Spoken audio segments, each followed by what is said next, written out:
Hello bull trackers दोस्तों, पिछले एक साल से हम देख रहे हैं कि हमारे बैंक्स में तरह तरह के प्रॉब्लम्स निकल कर आ रहे हैं। हमने देखा कि किस तरीके से लिक्विडिटी की प्रॉब्लम्स बैंकों में आई, इसके बाद उनके क्रेडिट में फॉल देखने को मिला, निम्स में प्रॉब्लम देखने को मिली और साथ में डिफ़ॉल्ट्स लगातार बढ़ रहे हैं, उनकी प्रोविजनिंग भी बढ़ती जा रही है। तो क्या बैंक्स में सब कुछ ठीक है और क्या एक मुहिम चलाई जा रही है हमारे बैंक्स को बचाने के लिए?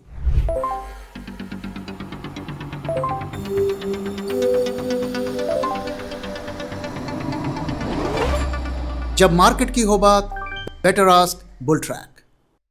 तो दोस्तों, ऐसा लग रहा है कि हमारे बैंक्स इस वक्त एक संकट के दौर से गुजर रहे हैं और ऐसा लग रहा है कि हमारे अथॉरिटीज़ को ये डर लग रहा है कि हम अपने से इनको पूरी तरीके से नहीं बचा पाएंगे। और इसीलिए हम देख रहे हैं कि किस तरीके से एक एक करके खबरें आ रही हैं जहां पर बैंक्स के स्टेक को बेचा जा रहा है और डोमेस्टिक इन्वेस्टर को नहीं बेचा जा रहा है, फॉरेन इन्वेस्टर्स को बेचा जा रहा है।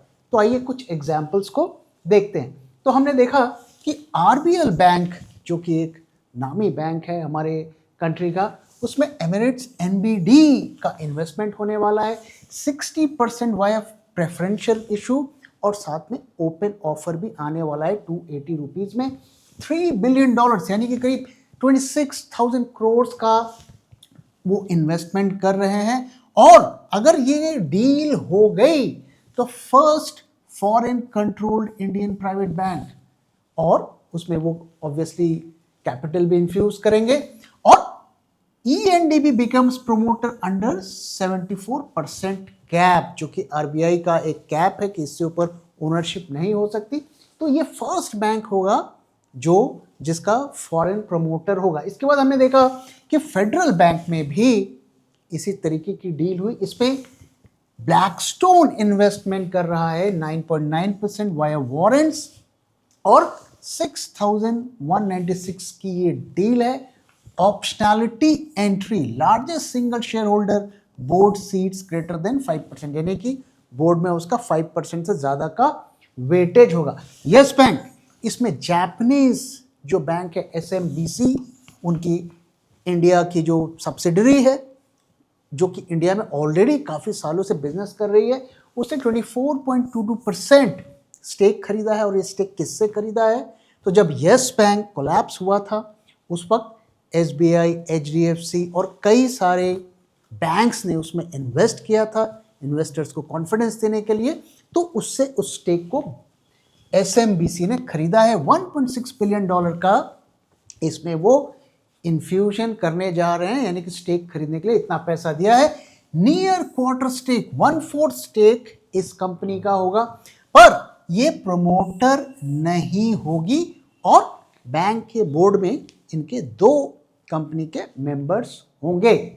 और आईडीएफसी बैंक की अगर बात करें तो इसमें जो इन्वेस्टमेंट बैंक है वारबर्ग पिंकस, यूएसए का एक न्यूयॉर्क बेस्ड ये इन्वेस्टर है, उसका इन्वेस्टमेंट है। और साथ में ये आबू धाबी की एक इन्वेस्टमेंट अथॉरिटी है, उसका भी इन्वेस्टमेंट है। 15% ये इसमें स्टेक खरीद रहे हैं थ्रू कन्वर्टेबल प्रेफरेंस और 7,500 करोड़ इसमें इन्वेस्ट कर रहे हैं। तो इनका अगर कैपिटल देखें तो 18.9% हो जाएगा और इनका ऐसा अनुमान है कि ये 20% long term growth plan achieve कर पाएंगे। तो अब यहाँ पे अगर हम देखें तो foreign investors are no longer just buyers. ऐसा नहीं है कि सिर्फ स्टेक खरीद के पैसिव इन्वेस्टर बन गए हैं, अब वो दे आर बिकमिंग पार्टनर्स और डिसीजन मेकिंग में पार्ट बन रहे हैं। इंडियन मिड टियर बैंक्स, तो अगर आप देखें ये सारे बैंक्स टॉप टियर के बैंक्स नहीं हैं, ये मिड टियर के बैंक्स हैं। तो इनको टारगेट किया जा रहा है, bringing capital, governance and tech expertise. अब आप इससे पहले कि ये सोचें कि ये इंडिया ग्रोथ स्टोरी की वजह से हो रहा है, देखो दुनिया के बैंक सब इंडिया में आके धंधा करना चाह रहे हैं, तो मैं आपके लिए कुछ और डिटेल शेयर कर देता हूँ। ये वो बैंक है जो बड़े बैंक्स थे, जो काफ़ी सालों से इंडिया में एक्टिव थे, वो तो अपना झोला उठा के जा रहे हैं या जाने वाले हैं या जा चुके हैं। अगर इंडिया ग्रोथ में इतना कॉन्फिडेंस होता तो ये बैंक वापस आने का प्लान करते, जाने का नहीं। आप देखिए इसमें आरबीएस, इस बैंक में मेरा भी अकाउंट था, 2015 में ये चले गए। सिटी बैंक कितने सालों से इंडिया में ये काम कर रहा है और ये भी अपना स्टेक एक्सिस बैंक को बेच के चले गए और एक्सिस बैंक का क्या हालत हो रही है वो आप देख रहे हैं। तो उन्होंने 2021 में ही अनाउंस कर दिया था कि हम जा रहे हैं और 2023 में वो पूरी तरीके से चले गए। बुल ट्रैक में हमारी ये कोशिश रहती है कि जो भी हमसे जुड़ें उन्हें हम सही रास्ता दिखा सकें और इसका प्रूफ है हमारे पोर्टफोलियोज। ये है 2021 का पोर्टफोलियो और इसी ड्यूरेशन में अगर आप निफ्टी का रिटर्न देखेंगे तो वो 40% से कम है और अगर आप हमारे 2024 पोर्टफोलियो को देखें तो वहां के रिटर्न्स करीब 18% हैं। आप में से कई लोगों ने हमारे पोर्टफोलियो का बेनिफिट उठाया है, लेकिन आप में से कई सारे लोग ऐसे भी हैं जो ये सीखना चाहते हैं कि कैसे हम इसी तरीके के हाई परफॉर्मिंग पोर्टफोलियोज को खुद से डिजाइन कर सकते हैं और कैसे हम मल्टीबैगर स्टॉक्स को खुद से आइडेंटिफाई कर सकते हैं। और इसीलिए हम लेके आ रहे हैं invest for alpha 2.0, this time bigger better boulder, जहां आप सीखेंगे कैसे मल्टीबैगर स्टॉक्स ढूंढें, कैसे निकालें स्टॉक्स की रियल वैल्यूएशंस और क्या वो की मिस्टेक्स हैं जिसे करके इन्वेस्टर्स अपने लाखों रुपए डुबाते हैं। नवंबर 8 एंड 9 2025 सुबह 10 बजे से लेके शाम के 6 बजे तक। तो अभी विजिट करें हमारी वेबसाइट bulltrack.in पे या हमसे कांटेक्ट करें स्क्रीन पर दिए हुए नंबर पे। Register now.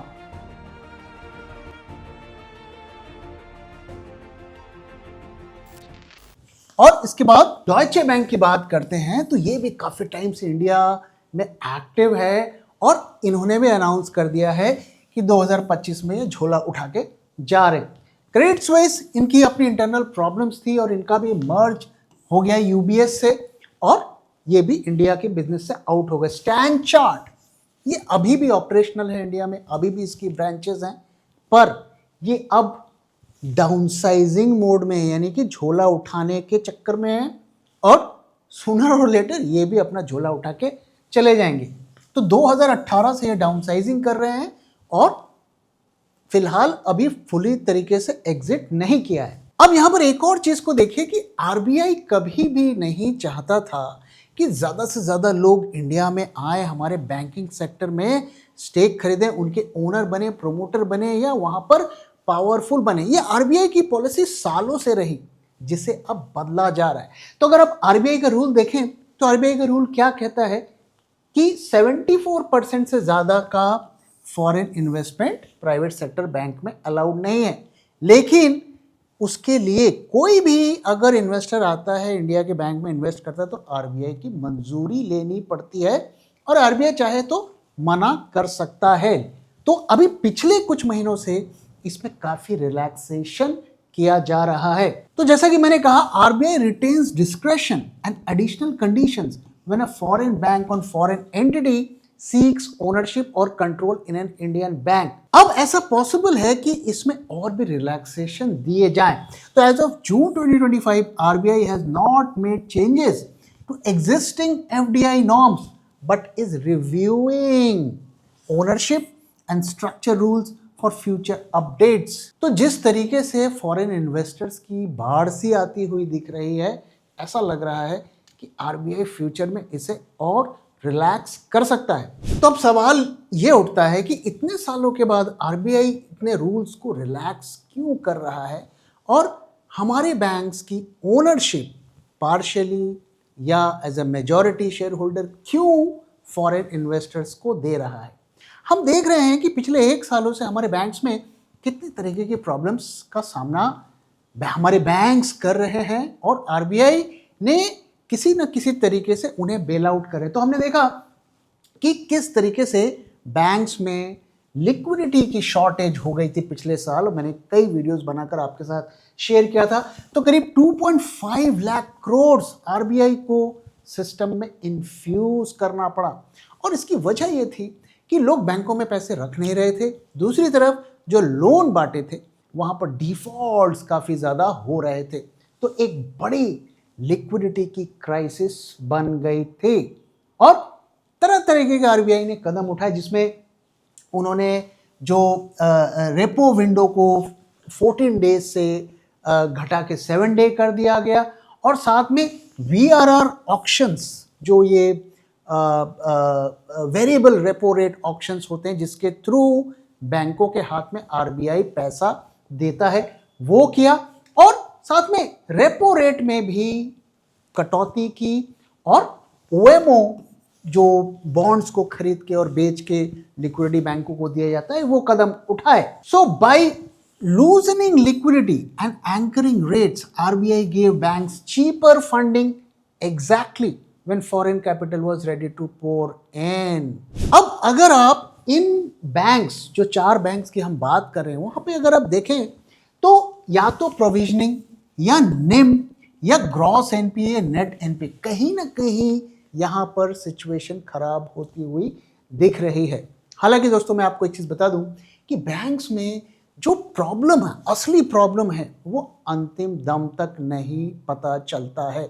जैसा कि यस बैंक के केस में हुआ, ये केस स्टडी है बैंकिंग सेक्टर के लिए और इसमें हमने देखा कि बैंक जबरदस्त तरीके से ग्रो कर रहा था और ये कहा जा रहा था कि it is going to be the next HDFC bank, और रैपिड एग्जाम जो एक्सपेंशन के चक्कर में स्ट्रिक्ट बड़े बड़े टारगेट्स दिए गए और अंधाधुंध लोन्स को बांटा गया without properly checking the quality of the borrowers.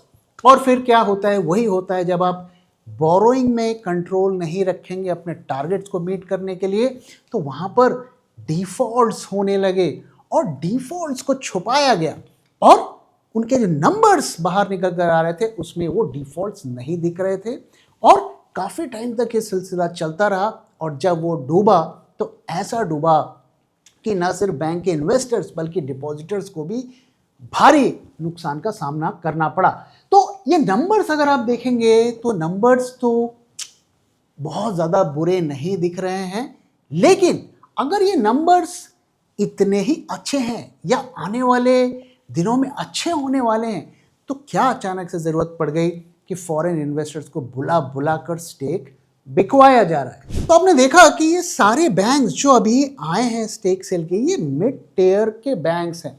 जो बड़े बैंक्स होते हैं आमतौर पर उनके पास डिपॉजिटर बेस बहुत बड़ा होता है और लिक्विडिटी की उतनी प्रॉब्लम्स नहीं होती हैं, उनके जो गवर्नेंस हैं वो भी थोड़ा रिलेटिवली बेटर होता है। लेकिन ये जो मिड साइज के बैंक्स हैं, ऐसा लगता है कि इस वक्त इनकी ज़्यादा प्रॉब्लम्स हैं। लेकिन ये बात सिर्फ मिड साइज बैंक की नहीं है, अब ये खबरें भी आने लगी हैं कि जो पीएसयू बैंक्स हैं उनमें भी फॉरेन ओनरशिप के प्लान्स बनाए जा रहे हैं। तो आप देखिए अभी कंफर्म नहीं हुआ, लेकिन अभी अगर आप गूगल सर्च करेंगे तो आपको ऐसी खबरें मिल जाएंगी और इसमें कहा जा रहा है कि allow foreign investments up to 49% in state run banks. अभी प्रेजेंटली 20% का कैप लगा हुआ है। Government will retain minimum 51% ownership, यानी कि 49% तक फॉरेन इन्वेस्टर पैसे लगा सकता है। Coverage applies to 12 PSU banks with combined assets of 171 trillion।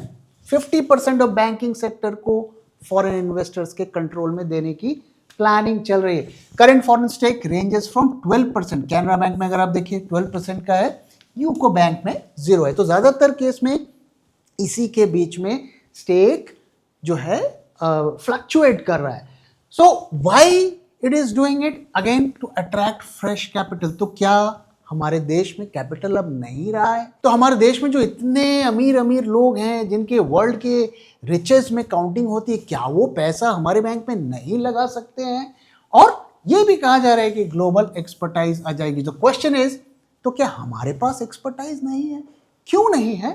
ये सोचने वाली बात है। हाँ, एक अच्छी चीज हम ये कह सकते हैं कि वोटिंग राइट्स को 10% पर कैप कर दिया गया। लेकिन दोस्तों, जो कंपनी बैंक में पैसा लगाएगी, क्या उसकी बात को हम नकार सकते हैं? किसी वेल्थी इन्वेस्टर की बात को हम नकार सकते हैं? ये बहुत बड़ा क्वेश्चन है। RBI stands gradually liberalizing after ENBD RBL ये जो डील हुई है, और SMBC एंड यस बैंक, इन दोनों के डील सक्सेसफुल डील होने के बाद ये और भी ज़्यादा लिबरलाइज किया जाएगा। तो अब ये प्रश्न उठता है कि क्या ये कदम अच्छा है, क्या इन्वेस्टर्स के लिए अच्छा है, क्या ये डिपॉजिटर्स एज ए कंज्यूमर के लिए अच्छा है। दोस्तों एक चीज़ हमें ध्यान में रखना है कि कोई भी जब बाहर का इन्वेस्टर इन्वेस्ट करता है तो उसका पर्पस होता है पैसा कमाना, उसका पर्पस ये नहीं होता है कि देश का भला करना।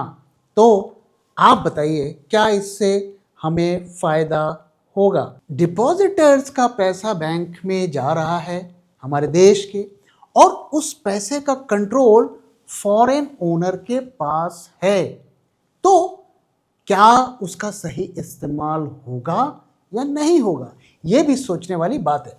हमने देखा कि यहाँ पर 2 यूएसए के इन्वेस्टर्स थे, तो 2008 की जो क्राइसिस आई थी, क्या ये जो यूएसए के इन्वेस्टर्स थे उनकी वजह से नहीं आई थी?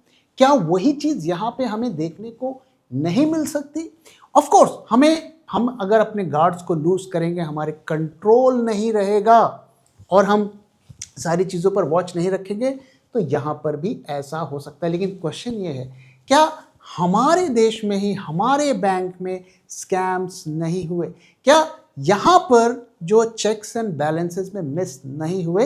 ये सोचने वाली बात है। अब अगर इन्वेस्टर्स की बात करें कि इन्वेस्टर के पर्सपेक्टिव से ये कदम अच्छा है या बुरा है, देखिए शॉर्ट टर्म में कम से कम हम ये कह सकते हैं कि इससे इसके स्टॉक प्राइस में थोड़ा बूस्ट हमें देखने को मिलेगा। लेकिन दोस्तों ध्यान रहे कि यहाँ पर भी वैल्यूएशंस की बात आएगी।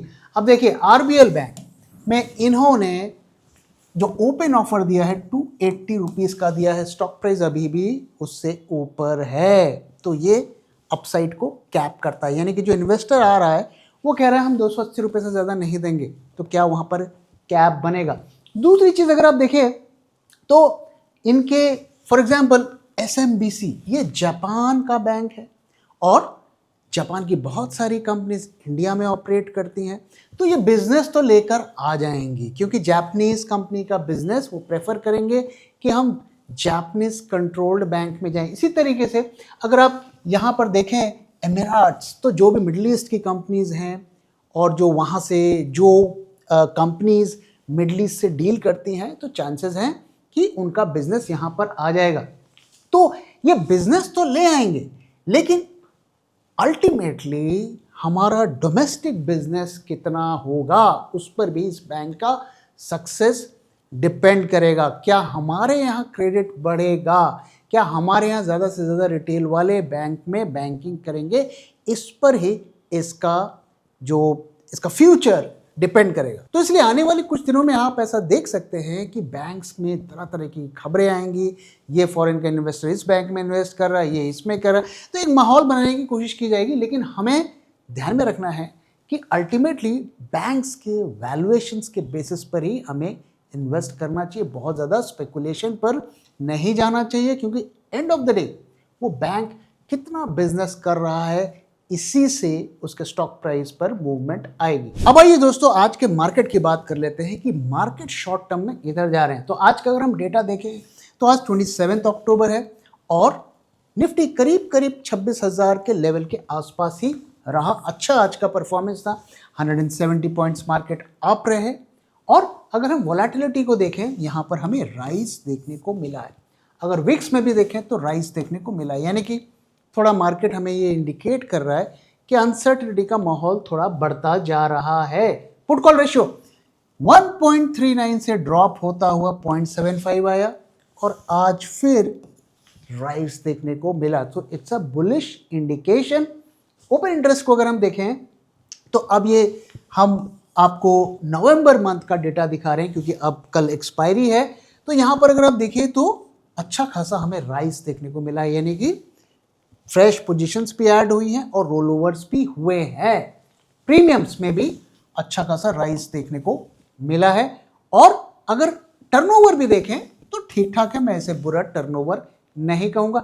हाँ, जो चीज़ चिंता वाली बात है कि एडवांस डिक्लाइन रेशियो अगर आप देखिए तो उतना एनकरेजिंग नहीं था। तो ये हमें क्या बता रहा है कि ये ब्रॉड बेस्ड आज की रैली नहीं थी, हैंडफुल ऑफ स्टॉक्स की वजह से मार्केट में रैली है, जिसमें रिलायंस इंडस्ट्रीज और जो बैंकिंग के स्टॉक्स हैं उसकी वजह से हमें मार्केट में रैली देखने को आई। और रिलायंस में तो एक खबर भी आई है कि कुछ मेटा ने कुछ इन्वेस्टमेंट किया है, तो ऐसा लग रहा है कि कुछ एक्सपायरी को मैनेज करने की यहाँ पर हरकत हो रही है।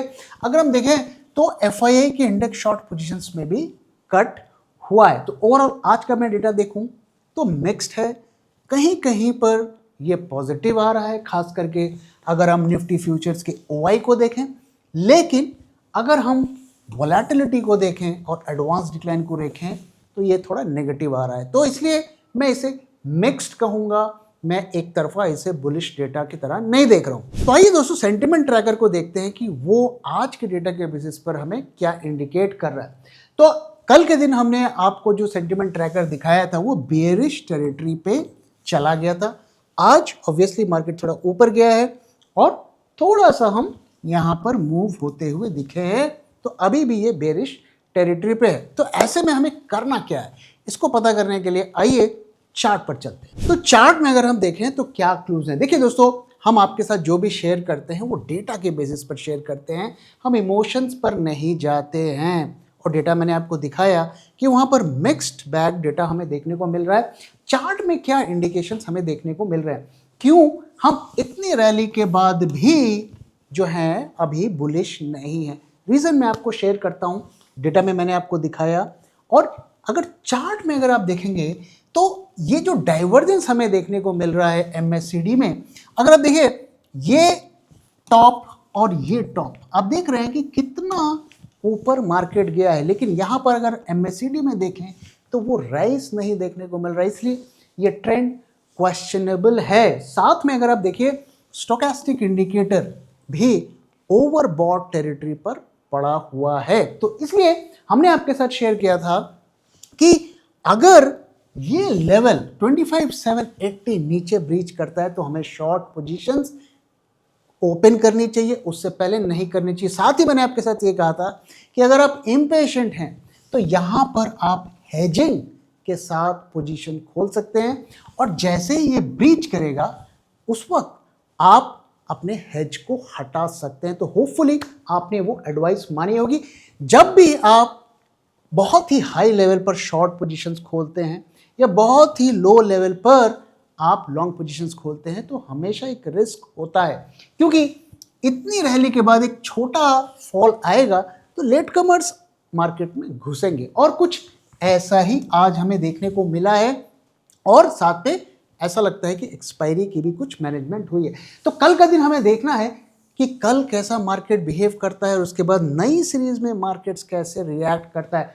फिलहाल के लिए हमारा व्यू ये है, हमारा इंडिकेटर बेरिश टेरिटरी पे है और ये की लेवल है जिसके नीचे ही हमें शॉर्ट जाना है।